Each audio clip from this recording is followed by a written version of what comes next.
Hey,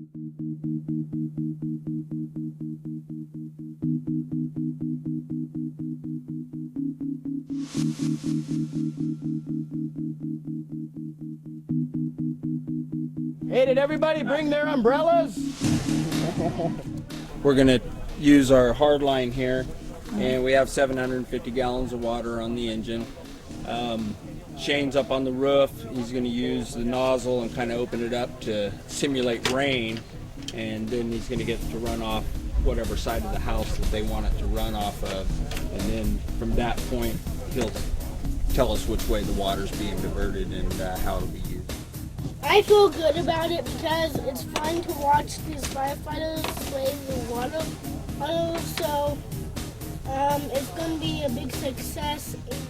My name is Max Meyers. This is the Bradford family residence. And I'm so glad that all you made it here today for this rain and stormwater demonstration. We're going to be demonstrating sustainable features here at this homestead here in Willits, California.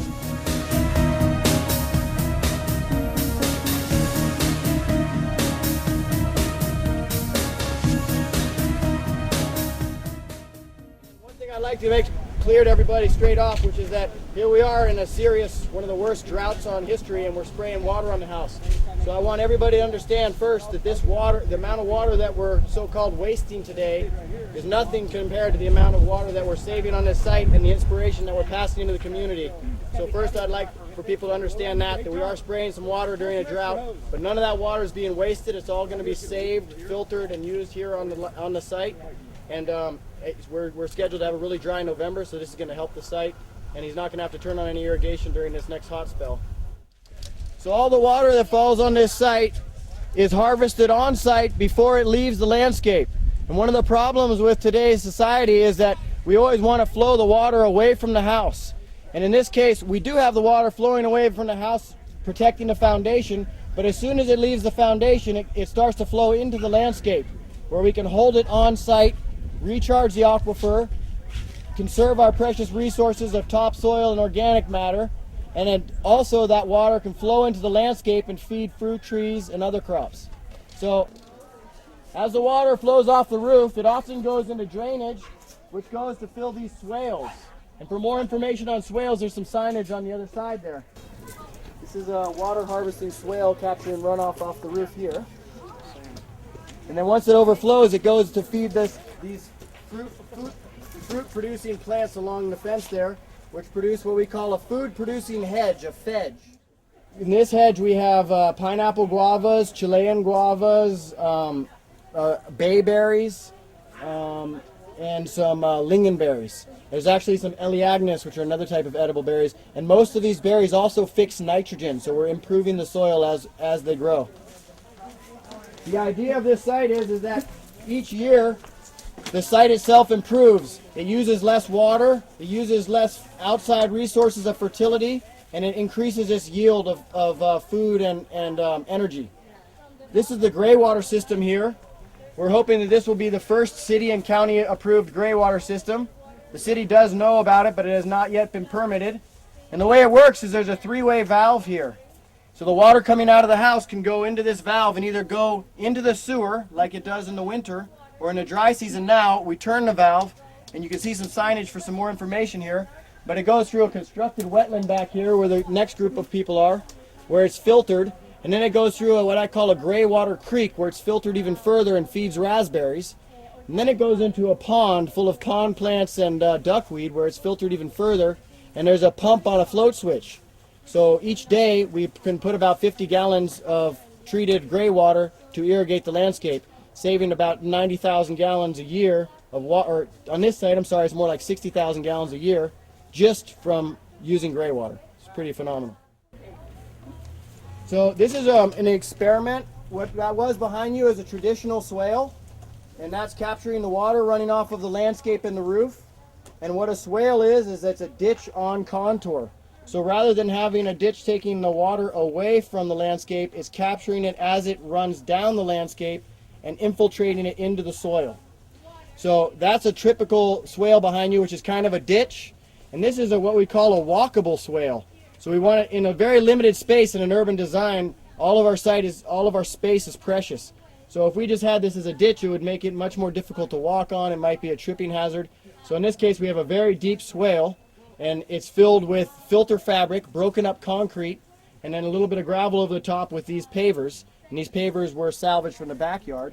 That way we can still percolate the water into the landscape and use it as a walking pathway as well. And then this is my favorite feature in the landscape, guys. This is how a permaculture designer gets to integrate children in the landscape. So I thought to myself, Jason wants to have a solar hot water heater and an outdoor shower, and we got these kids here, and I thought to myself, well, if he's got a shallow well here, and we have a rainwater bladder under the house here, then why not create an area where we can pump that water out of the well and out of the rainwater bladder and put it up on the roof where it can be gravity fed down for solar showers. So then I thought to myself, rather than an unreliable energy dependent pump, why not have little adrenaline energy charged kids doing the work for us?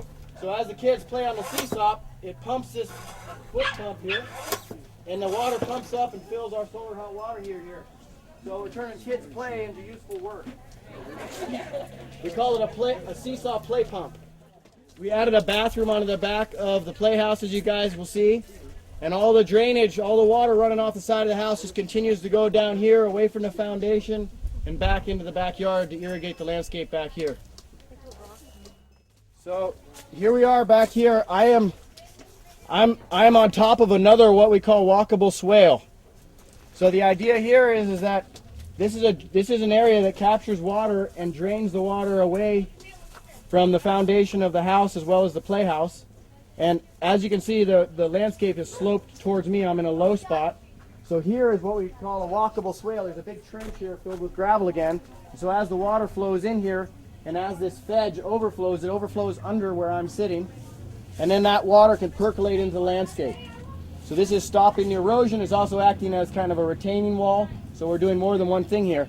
In the meantime, in this warm season, whenever they take a shower here, that wastewater flows underneath me and goes into this constructed wetland. This constructed wetland is now 2 years old and is starting to finally filter the water the way we like. One thing to remember is whenever you install a gray water system, it takes several years for the bacteria and the roots to get established, and each year it improves in its filtration abilities. One thing I like about this system is that due to that switch, I showed you earlier how we can switch it from the sewer to the gray water. In the winter, when we want to flush this system out, flush up any built up sediment or any salts that may accumulate from the household soaps, we can flush that out by switching it to the sewer and allowing just straight distilled rainwater to clean the system out. And then in the spring, we have a relatively clean system to start over with. So it's like starting new each year. So the idea is that it flows into this wetland. There's what's called a level controller here. So we can control what level the water sits at in this constructed wetland. And then once the water's been filtered, it slowly overflows into this gray water creek. And we have this gray water creek. We could have just did a straight line, but very few straight lines in nature. And by slowing it down and meandering that, we've eliminated erosion. We've given it more what we call resonance time. That's the amount of time that the water has to be filtered by the biological filtration processes. And then it goes down into a 200-gallon pond here where it's pumped into landscape. This hose goes into the bladder under the house. And once the bladder under the house is full, it overflows here and goes into the swale. So you can see the water flowing in the swale right there. If we got 120 days of rain in a year, then, I mean, this could potentially fill more than once in each rain. So we're talking about 20, 30, maybe 40,000 gallons into the landscape from this one swale.